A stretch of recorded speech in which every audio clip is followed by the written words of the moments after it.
I was hurrying home from work. It was already dark and frosty, the month of December after all. Since I worked in one city and lived in another, I had to take the electric train. In the morning to work, in the evening home. The journey took a little less than an hour. It was Friday, and I was in a good mood. I went up to the deserted platform and waited for the train. There was not a soul on the platform. It was on the outskirts, near an industrial zone, and as a rule there were always few people here, but today it was completely empty. Taking out my phone, I started to look something up on the internet. The train crept up quietly, and I was pleasantly surprised that it was 5 minutes early. It doesn't happen often. This fact only added positivity, and I literally jumped into its open doors. I wanted to warm up in a warm carriage. It was 25 degrees outside with a huge minus. Entering the warm car, I directly felt how the mood level jumped up another 10 points. Besides, the carriage was absolutely empty. Sit wherever you want. It's beautiful. Soon I'll be home, and ahead of me 2 days of weekend, for which I have a lot of plans. As soon as I sat down comfortably, the train started to pick up speed. I was trying to surf the internet, but it was not to be. Somehow all connection with the outside world was cut off in my phone. I didn't even expect such a tragedy from my faithful Samsung. 2 SIM cards, and both not in the network. I rebooted the phone, the same picture. Well, this small trouble could not spoil my mood. I took out my headphones, turned on an audiobook, and reclined on the backrest while waiting for the conductor. A monotonous voice chimed in the headphones, and I fell asleep.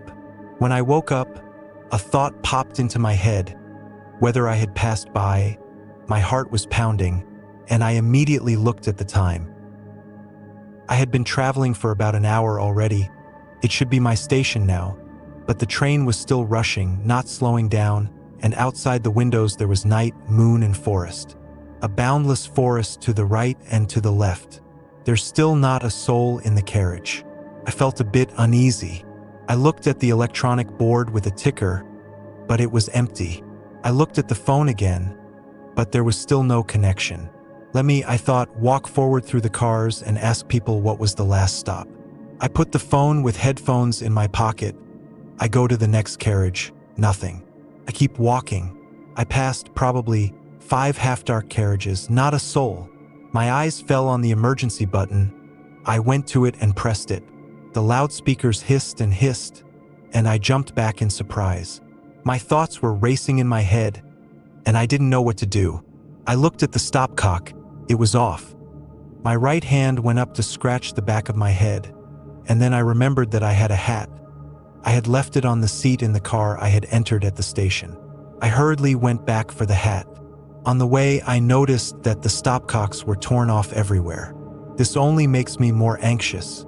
But if I had known what was waiting for me on the way to my car, I would not have gone back at all.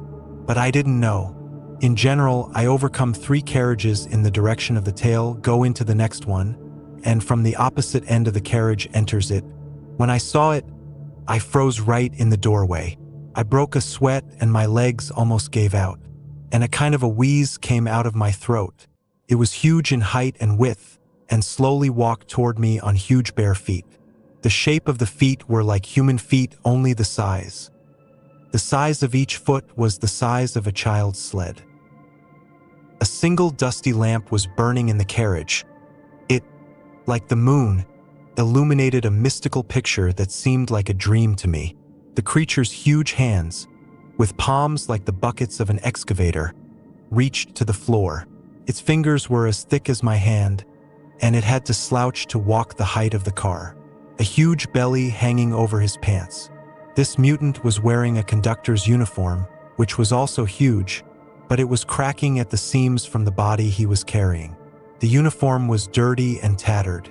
Over his shoulder on a strap hung a large, tattered conductor's leather bag. But the most frightening thing was what sat on her shoulders. It was a huge bald head, all scarred and missing eyeballs, with eyelids sewn shut with mattress stitch. Its mouth was so big that it could fit a medium-sized watermelon. The monster walked slowly forward, groping each seat with his hands. He thoroughly checked all the space in the carriage. He felt under the seats themselves, and even the luggage racks. He mumbled something unintelligible, snorted, grunted, and wheezed. Sometimes you could make out the growling words, "Present your ticket," and then HRRRRR, A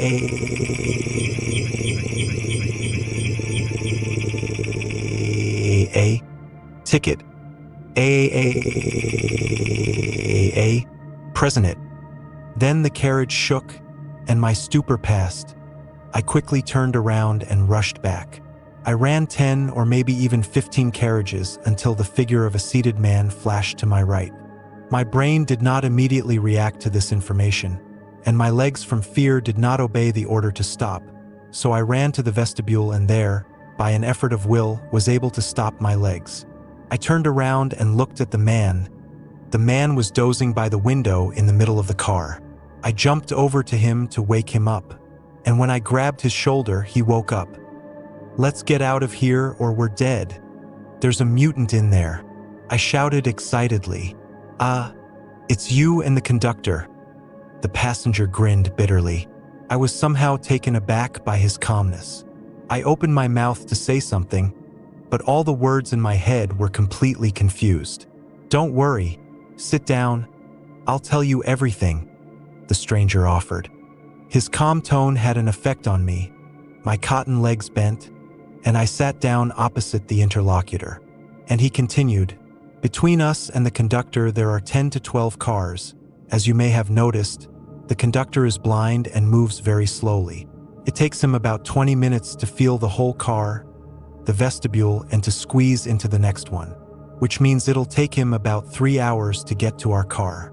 So I have time to explain to you what's going on here." "What's going on here?" I blurted out the first thing that came into my head. "My name is Georgy Alexandrovich. You can just call me Uncle Zora. I'm a passenger of the ghost train, and now you are too." I took a breath and looked at the fellow traveler. He was twice as old as me, about 60 years old, intelligent looking, with a small graying beard, on his head a little crumpled dark hat, and he was dressed in a dark coat, which also looked a little crumpled. "Why did you call the train a ghost train, and when will my station be?" I continued to ask, picking out the most pressing questions from the ones that were swarming in my head. "Your station will not be there. This train is in another dimension relative to our world," Uncle Zora said sympathetically and continued, "It will be difficult for you to understand all this now, but I will try to explain. The situation is as follows. You and I are in a parallel dimension.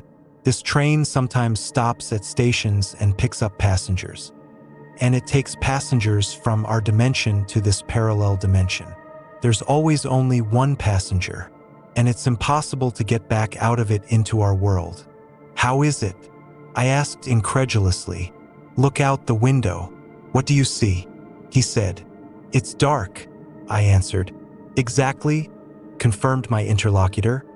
"It's always night in this world, and the train rushes through the vast winter taiga. There are trees on both sides, an endless ocean of pine trees, and frost. I've been traveling for over a month, although the concept of time here is very conditional, and nothing changes outside the window.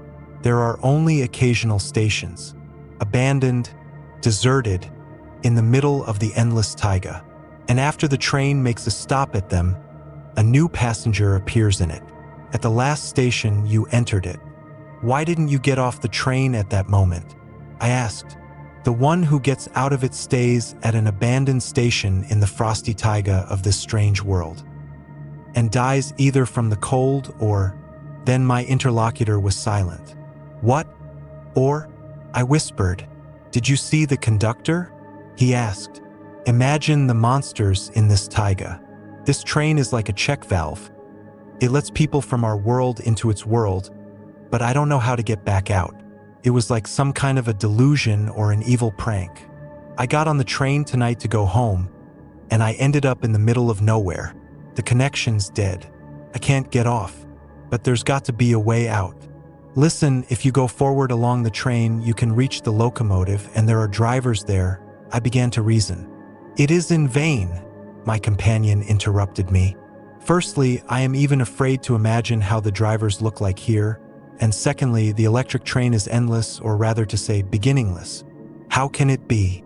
I was perplexed. Do not forget, my friend, we are in another world. The laws of our world do not work here. I have been moving forward in the carriages for more than a month. The conductor drives me on. In general, it has no beginning, and it ends right behind the conductor. When he passes another carriage, it disappears immediately. It's as if it vanishes into thin air. Who's the conductor? I asked. One of the natives of this world, he explained. This world is populated by mutants, each of whom is customized for a specific task. In addition to the conductor, there are road workers, cashiers at the station ticket office, and even law enforcement officers. They're all extremely aggressive, and we're just food for them. I saw a conductor eat Herman. He grabbed him with his hand like a pie, first bit off his head, and then ate all of Herman without a trace. To this day, I can't stop thinking about it. What Herman? I exhaled. Herman became a passenger a few days after me. Uncle Zora began to tell me. I measure the 24 hours with a wristwatch because there is no sunshine here. And then Herman had a theory that it was possible to leave the train if you were behind the conductor. And Herman decided to hide under the seat, hoping that the conductor was blind and would not find him. But the conductor found him. I tried to talk Herman out of it, Uncle Zora lamented. But he wouldn't listen to me. I stood in the vestibule and watched. And when the conductor grabbed him, then that crunch of the skull. All in all, it was a terrible sight. After what I saw, I probably ran 20 carriages. I couldn't calm down. I still get goosebumps. Uncle Zora was silent, and I didn't know what to say either. I tried to build some sane picture of what was happening to me, but it wasn't easy. My brain couldn't accommodate the beginningless electricity, couldn't understand how I'd gotten into the other world and what to do about it all. Aren't you hungry? Uncle Zora asked in a fatherly way. His question pulled me out of the chaos of my thoughts, and I felt brutally hungry. Yes, I have a little, I said, embarrassed. Uncle Zora pulled a gym bag out from under the bench and began to pull out some packages. Here's chicken in foil, bread, tomatoes, cucumber, a cup and a half of soda, he listed. Where did you get the food from? I wondered. After all, you have been here for a long time. This is another oddity of this train, he began to explain, unwrapping the chicken. The thing is that moving along the carriages, we find in some of them different bags with food and water. They look as if the passenger left at his station and forgot his luggage. Where these bags really come from, we don't know. It feels like someone doesn't want us to starve to death here. Are there any other passengers besides us? Chewing chicken, I asked. Yes, Leka and Sergei, but they have gone far ahead. Leka once found a note which said that in the train there is a portal through which you can return to our world. An unknown passenger explained in it that this portal is constantly moving forward through the carriages. It is somehow synchronized with the conductor and is always 1,000 carriages ahead of him. So they go looking for it. It seems to them that they will find a way out, said Uncle Zora, slicing tomatoes and bread. But I think there is no portal, so I'm in no hurry. A huge moon hung in the sky outside the windows, illuminating the endless taiga with a pale ash light. The wheels, like the hooves of some mythical horse, thumped rhythmically on the railroad. Two people in the semi-darkness were eating chicken in the empty carriage of a strange train without a beginning, which was rushing to an unknown place in the expanses of an incomprehensible world. It's hard to imagine a more mystical picture, I thought, crunching a cucumber. We have to move out, said Uncle Zora, looking at his watch. The conductor will be here soon. Yes, by the way, you still haven't introduced yourself, young man. What's your name? He continued. Valera. And you can use you, I answered. Nice to meet you, he grumbled, standing up. Come on, Valera. Let's get out of here before the conductor comes. Uncle Zora took his bag, and we went through the empty cars, away from the conductor. "Count the cars we passed, and I'll count them, then we'll compare them," he said to me. And I began to curl my fingers, passing another carriage. We passed 7 carriages, and before the door of the 8th one, Uncle Zora stopped abruptly and raised his hand. I understood his gesture and froze too. After a second, he pointed his finger into the dusky space of the carriage in front of us. I looked closer and saw a man lying on the floor. He was lying between the rows of seats, with his feet toward us, and something white was clasped in his right palm. The man did not move, and only the train rocked him from side to side. From time to time, Uncle Zora began to whisper, "The electric train presents the passengers with a surprise carriage. The surprises are different, but, as a rule, always deadly. It's as if an evil experimenter is conducting dangerous experiments on us.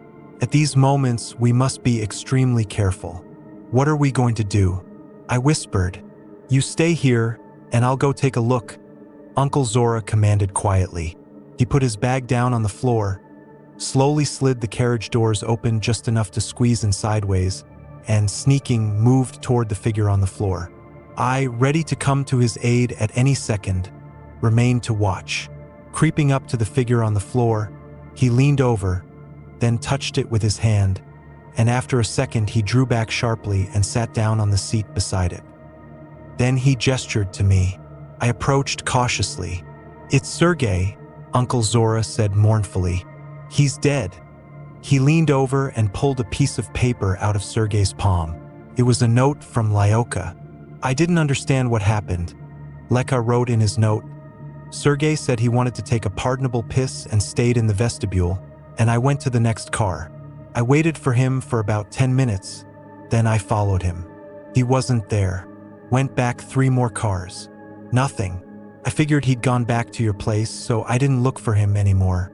I went forward looking for the portal, and 14 carriages later, I see him on the floor, dead.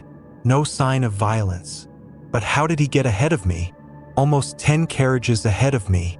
Uncle Zora, be careful. Shit, what to do with the corpse now? There's nowhere to bury it.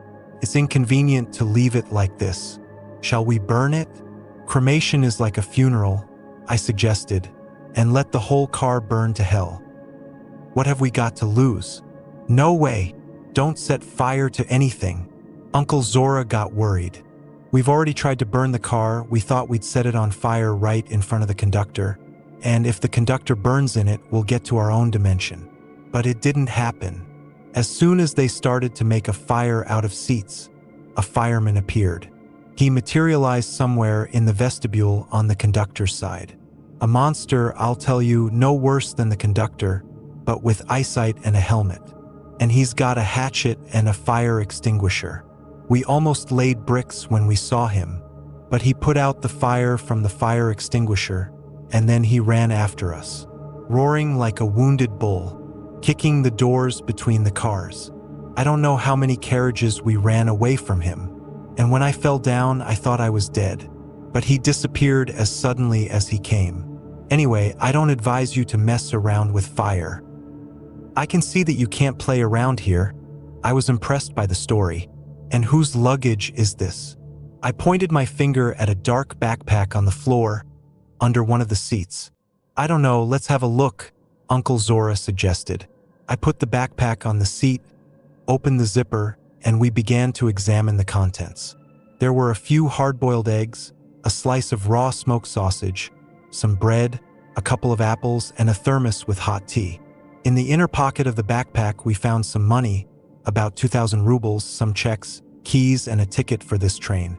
And then, at the sight of that ticket, I had an idea. Uncle Gir, the conductor, demands a ticket, but let's try to show it to him. Then we'll be on the other side of the conductor and we can go to our own world. Well, first of all, we have only one ticket, said Uncle Zora. And secondly, it's dangerous. What if the conductor doesn't like something? He'll eat it and won't ask for my last name. We should start by experimenting with this ticket, but at a safe distance, and then we both looked at Sergei's body. When the conductor will find him on the floor without a ticket, he will eat him anyway, and we can't hide him anywhere anyway. Let's put Sergei on the seat and put this ticket in his hand, and watch what the conductor will do, suggested Uncle Zora. I nodded silently, so we did. Seryoga looked like a passenger who had fallen asleep, and we sat him by the window, facing the tail of the train right at the entrance to the car. In his right hand was enclosed a ticket found in his backpack. Uncle Zora and I went to the beginning of the carriage and waited for the conductor, shortening our time with conversation. Uncle Zor, why was all the food in the backpack fresh and even the tea in the thermos was hot? I asked. It's always like that on this train. All the luggage we find in it looks as if it had just been forgotten by some absent-minded passenger, he replied. Oh man, I feel like some kind of rabbit being experimented on and fed so that I don't starve to death. I lamented. I wish I could find out who this evil genius is, who is mocking us like this. There is no genius, just a man knows little even about the world in which he lives, said Uncle Zora. And what to speak of the laws that reign in neighboring worlds? You have to be able to adjust, he continued. You have to try to understand what is going on here. Get to know the rules of the game, so to speak. Then maybe we can find a way out. Some time passed, and we heard the slamming of doors between the cars and realized that the conductor had reached our car. To be in the same carriage with him was very unpleasant and scary. That's why Uncle Zora and I went out into the vestibule and watched what was happening through the glass of the closed doors. It was calmer that way. We saw how the conductor, muttering some nonsense, squeezed into the car and began to thoroughly probe all the space. He ran his hand over the seat where Seryoga's body was sitting and felt his hand with the ticket. Carefully took the ticket, then took out of his bag some device, shoved the ticket into it. A red light on the machine turned on and a long, unpleasant sound was heard. The conductor started yelling excitedly, grabbed poor Sergei's body and bit his head off in one fell swoop. I threw up right on the glass through which we were watching. Uncle Zora grabbed my hand and began to lead me away from the conductor. The experiment had failed. The conductor's machine did not recognize tickets from our world. We were filled with despair mixed with disappointment, and fear drove us to get as far away from the conductor as possible. At first, we walked very fast. We didn't count the cars, but then fatigue took its toll, and we took a break. The cars were different. Some were old, dirty, and rusty. They smelled bad, and we didn't want to stay in them. Others looked fairly new and clean. We sat down in one of them. Let's have some tea, Valer, wheezed a panting Uncle Zora, taking out of his bag the thermos we had found in his backpack and a couple of candies. The lid of the thermos also served as a glass, and a plastic bowl was enclosed in it. Thus, the thermos was designed for two people. I drank from the lid glass, and Uncle Zora drank from the bowl. Uncle Zora, you were talking about some policemen. Is that the local police? Yes, sort of, he said, sipping his tea. I didn't see them myself. Leka told me about them. He came here before me. So there were 3 passengers, Leka himself, Sergei, and Stasik, a half-homeless man. Stasik had been here long before Lyoka and Sergei. They say he liked it here. In our world, he had no housing, but here he had free food and a roof over his head. He even managed to make brew here from various fruits and candies that he got in his bags. One day they found a note, and it said that you could call the police to the car if you pressed the call button and, ignoring the noises, shouted the phrase, "We have an emergency in the car." And then it was said that it was better not to do it because 2 duty officers would appear and drag away the first person they came across, and you would never see him again.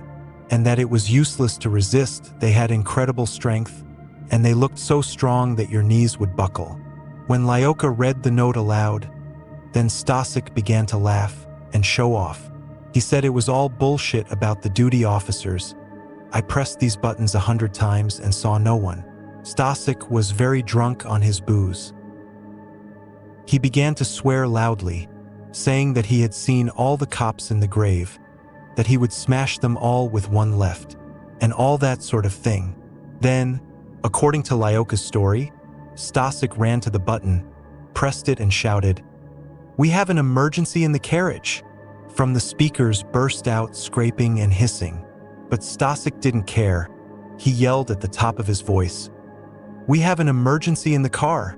Leka said that he and Sergei wanted to pull him away from the button. But then something like this happened, and they stayed where they were. Two men burst in from the vestibule. One was as big as the ceiling, the other about his waist. Horrible scars on their faces. They both wore remnants of their uniforms. Their blue shirts were tattered with brown stains. The big guys got arms so big the sleeves burst. Both barefoot, but both wearing epaulets. Growling like bears. Their eyes are red and mad. They grabbed Stasik and began to beat him up, knocked out all his teeth and smashed his face in blood. Then they twisted him up, handcuffed him and dragged him by his feet back where they'd come from. Leka said that he and Seryoga were stunned by what they saw. For a long time afterwards, they were afraid to go further along the carriages. But the conductor drove them from behind, and they had to keep going. They had not seen Stasik since then, and the bloody trail from him was interrupted in the passage between the cars. It was as if all three of them had simply vanished there. "Serious business," I mumbled, not knowing what to say.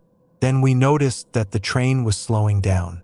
"It looks like there will be a station," Uncle Zora said thoughtfully, looking out the window, "and perhaps one more passenger." "Aren't there passengers at every station?" I wondered. "No," he answered. "Sometimes the train stands at the station for quite a long time, as if waiting for its prey. But not always it manages to snatch another poor person from our world.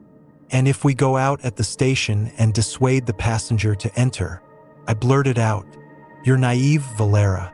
You won't see the passenger, don't forget.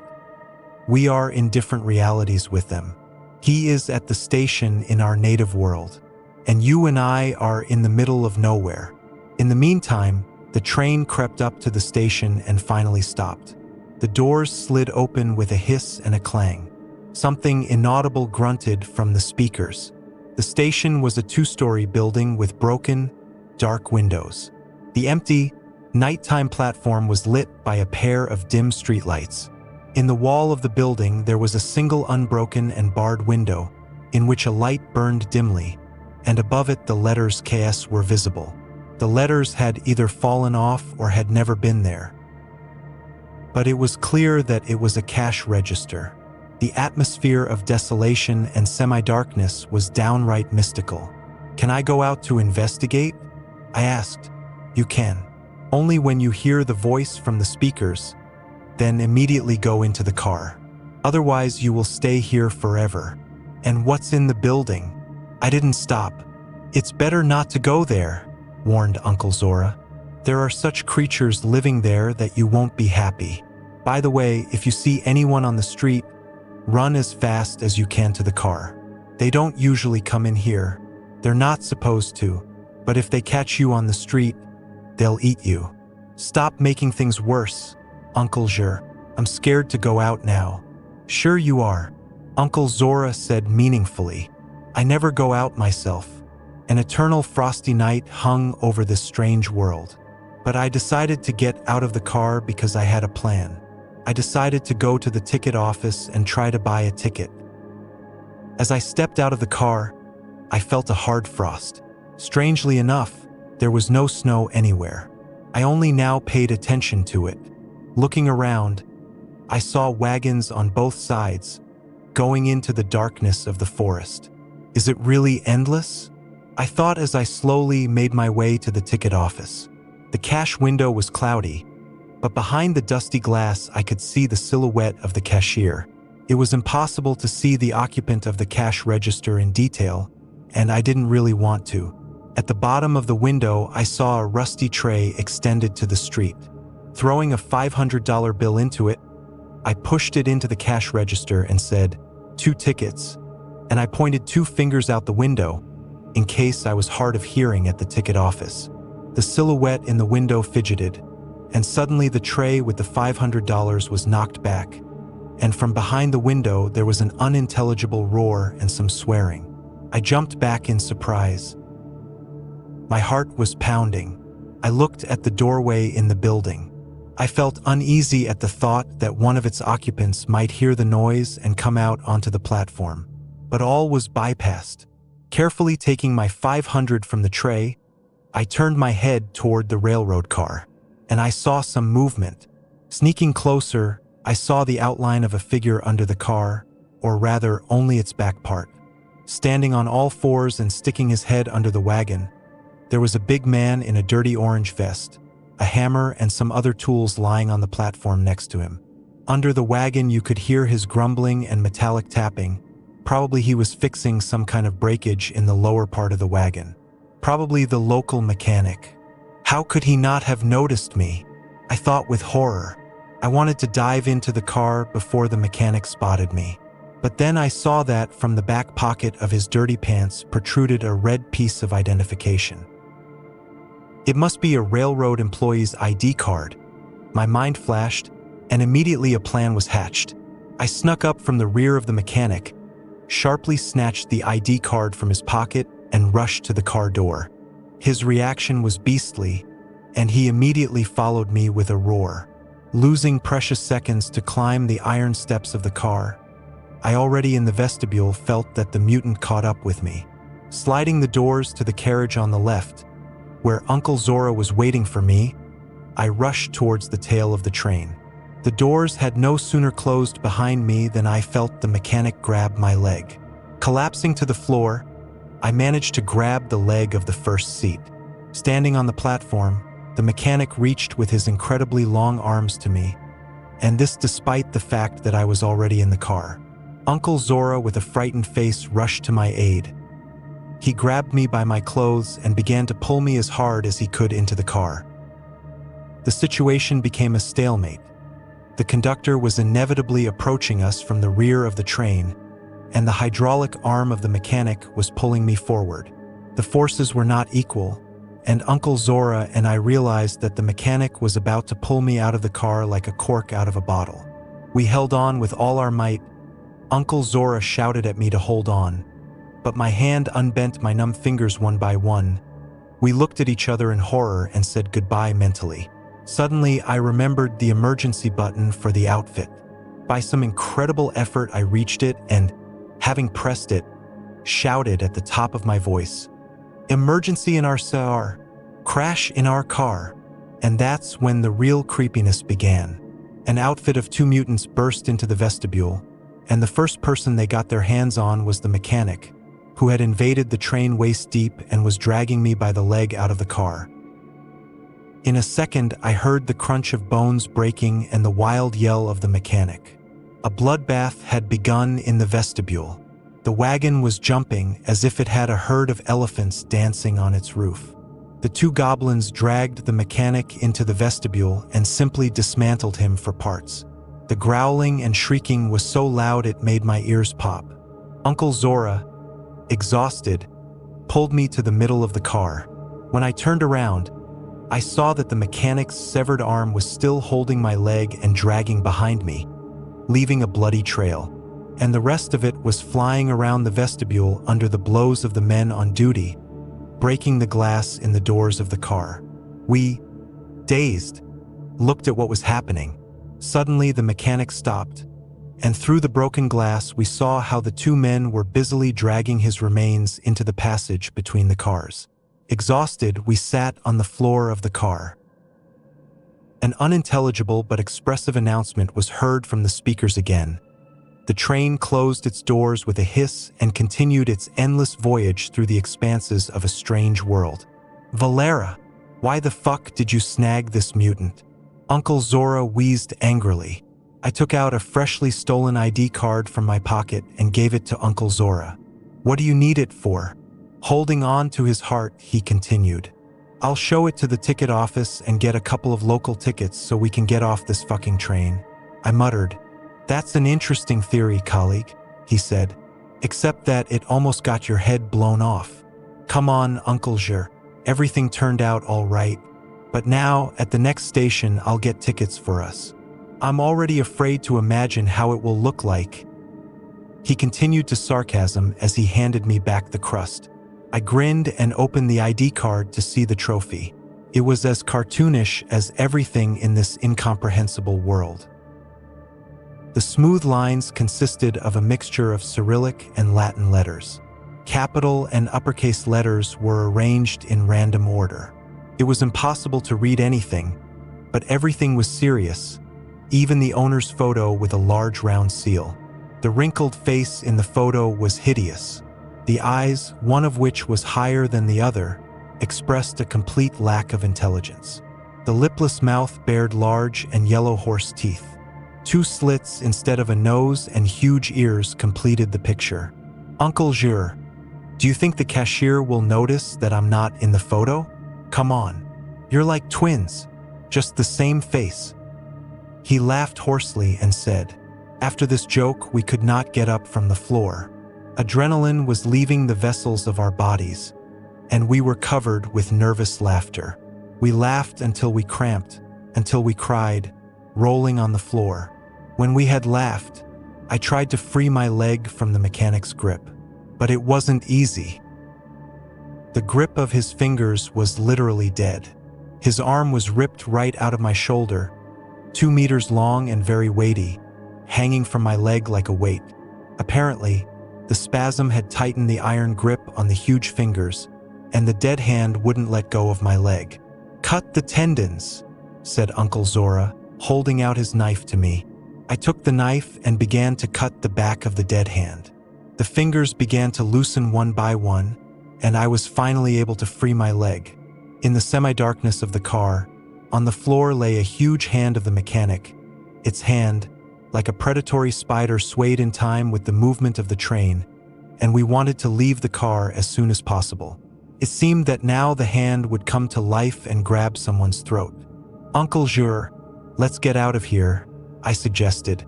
I didn't want to wait for the conductor. He silently took his bag, and we carefully bypassed the hand and went to the vestibule. Having opened the door, we saw a nightmarish picture. The vestibule was covered with the blood of the mechanic. It dripped from the ceiling, flowed from the walls, and on the floor there were knocked out teeth, some bloody fragments, and a huge eye. Shards of broken glass crunched underfoot. The walls and doors were dented from the blows. What we saw chilled us to the bone. We were afraid to go any further. What if those 2 were waiting for us in the next vestibule? Uncle Zora entered the passage between the cars. The blood trail was interrupted there. He opened the door of the vestibule of the next car. It was empty. There was nothing suspicious in the carriage either. Valer, we need to pass 10 or 12 carriages so that we can have a snack and a nap, said Uncle Zora without stopping. Not a problem, I replied, limping. After the iron grip of the mechanic, my leg was sore, but I was ready to bear it, just to get away from that bloody car and the impending conductor. After walking 3 cars, we found a large plastic bag and a lady's purse. The bag contained an expensive sausage, brandy, a can and a half of Coke, fruit, chocolate, and a jar of olives. The pink handbag was lying next to it, and on it a rhinestone label of 3 Latin letters glittered NGA inside. A standard ladies' kit. Nothing interesting except for a stun gun which we had brought with us. Uncle Zora transferred the found foodstuffs into his bag and we moved on. After 9 more wagons, we decided to make a break. We got some food and had a small feast with brandy. Then fatigue took its toll and we dozed off. I woke up to Uncle Zora shaking me by the shoulder. What happened, Uncle Zora? I jumped up. The train stopped, he said. Another station. I looked out the window. In the darkness on the empty platform stood a concrete ticket office and a couple of broken benches under a rusty awning. The whole night landscape was illuminated by a barely living lantern on a pole. The window of the ticket office flickered faintly, as if a candle was burning there, or the electric bulb had a bad contact. I stepped out onto the platform and breathed in the frosty air. Uncle Zora stood in the vestibule and watched me. Uncle Georgy, why is there no snow here? I asked softly from the platform. It's winter, I think. I don't know, he replied. As long as I've been traveling here, I've never seen snow. Looking around, I slowly approached the cashier's window. put the ID card I had stolen from the mechanic and a $500 bill into the rusty tray. With a creak, I slid the tray into the bowels of the cash register and said loudly, "2 tickets," pointing 2 fingers through the window. Behind the murky glass, a not insignificant shadow moved. An inarticulate mumbling was heard, and in a few seconds the tray popped out. It contained my ID card, my 502 tickets made of thick cardboard. At that moment, an unintelligible announcement came from the loudspeakers, and I realized that the train was about to start. Grabbing everything that was in the tray, I rushed into the car and had barely slid into the vestibule when the doors closed. "Well?" Uncle Zora said impatiently. I handed him 1 ticket. "Wow," Uncle Zora said, carefully taking a small cardboard card with a stamp and a series of random letters. "These are local tickets," he continued. "Yes, this one is yours and this one is mine." I demonstrated my ticket, and they were free of charge. Apparently, 1 ID is enough. Meanwhile, the train was picking up speed, and we went into the car and sat down on the sofa. "Uncle Jure, let's wait for the conductor, and I'll stand in the aisle and show him the ticket. You will be a little behind me, also standing in the aisle, so to speak, on a low start. If this mutant doesn't like the ticket, we'll have a chance to get away from him. Well, and if all goes well, then next you will show him your ticket." "It's a good plan," Uncle Zora nodded approvingly. "But I feel sorry for Lyoka," I continued. "Is he really going to stay here forever? We can't catch up with him anyway. He's gone far ahead," said Uncle Zora. "He and Sergei chose their own way. Sergei died, and I'm not sure if Leka is alive now. And you and I have a chance. It's risky, but we must check it out." "Uncle Jure, what's going on behind the conductor? Why do cars disappear behind him?" "I don't really know. Maybe the car becomes a portal to our world. We didn't want to leave this carriage. It seemed that it brings luck, and it was in it that our tickets would be lucky." After a while, we heard the door slam in the vestibule and saw the conductor. He was struggling to squeeze through the doors of the car. His unintelligible mumbling gave me a kind of quiet terror. I wanted to run away immediately, but controlling myself, I took a stun gun from Uncle Zora just in case and walked into the middle of the car. Pulling out the ticket in my hand, I stood there, ready to run away in case of failure.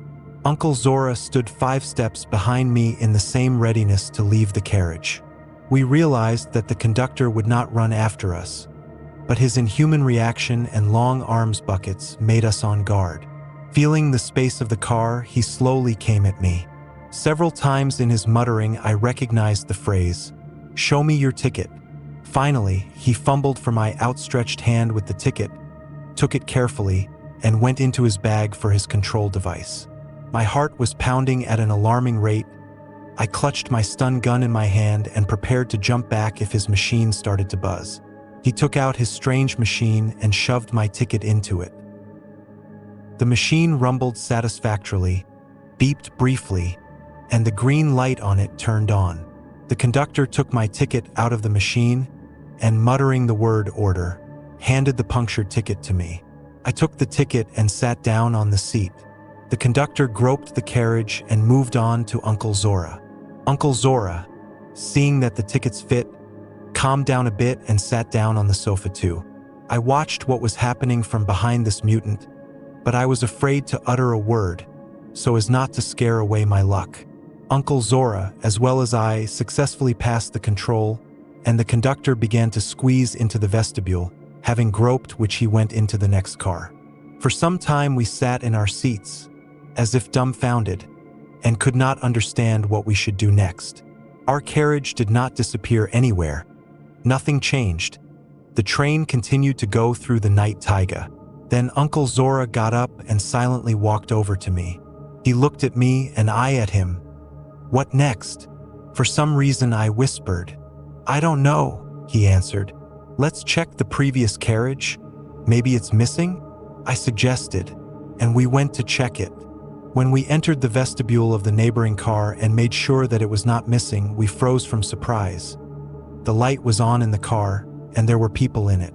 A second wave of stupor came over me and Uncle Zora. We stood silently, as halted in the vestibule, and looked at the passengers through the glass in the door. There weren't many of them. A young couple with a girl running around the carriage, a serious man with a briefcase, and two lively grandmothers talking animatedly. I don't know how long we stood like that, but Uncle Zora was the first to come to his senses. "I don't understand," he said in a long voice. "Are we back? And why didn't our carriage disappear?" It was obvious that he had a lot of questions swarming in his head. His face expressed some kind of disbelief at what was happening, as if he suspected that all this was just another experiment, and the passengers in the car were not real. Then he slowly turned around and went to our car, opened the doors to the vestibule, and we saw that the lights were on there too and passengers were coming. A minute ago it had been an empty and dark carriage of a ghostly electric train, but now there were passengers, riding as if nothing had happened. "Valera, our car is gone. Another one has taken its place." "Yes," I answered. "It turns out that's how it happens. You have to move to another carriage to get to our world."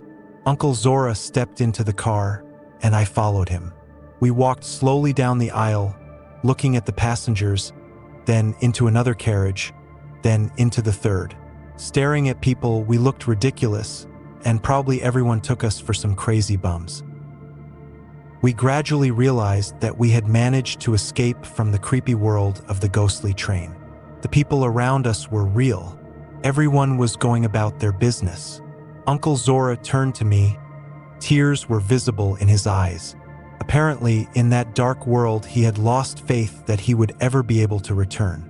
"We did it," he said and gave me a fatherly hug. I embraced him too. A wave of joy swept over us.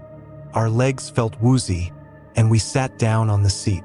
Our faces shone with happiness.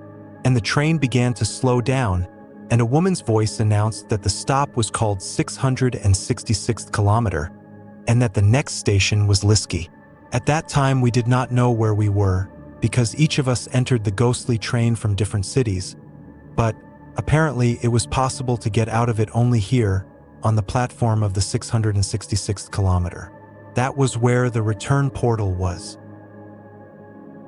It was still dark outside the window, but it was clearly a different train, and we now knew where we were going. This was our world.